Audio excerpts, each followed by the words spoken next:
Hi guys, ngayong araw ay maglalaba tayo. Ay mali, ako lang pala. So ayan na nga, pinag-iwalay ko na yung mga puti sa decolor. Wow! Sabi ko kay mama, ako na maglalaba dahil wala naman akong pasok ngayon. O diba? Sobrang sipag yarn. Aww. Habang naglalaba ako, binabantayan ako ng aming pusa.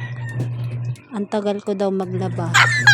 Sa totoo lang, mas masarap pa din tumulong sa ating mga magulang.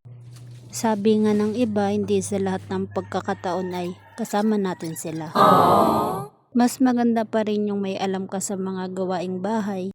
Dahil hindi naman sa lahat ng pagkakataon ay may makakasama ka. Kaya sa mga kabataan dyan, galaw-galaw na. Hindi lang puro tanong, "Ma, anong ulam?" O siya, dito na muna tayo sa ating labahin. Pagkatapos ko nga dyan magbanlaw ay nag-dryer na din para na din mabilis siyang matuyo dahil umuulan na ngayon. At ayan na nga, after ilang oras ng paglalaba, o siya, hanggang dito na lang. Thanks for watching.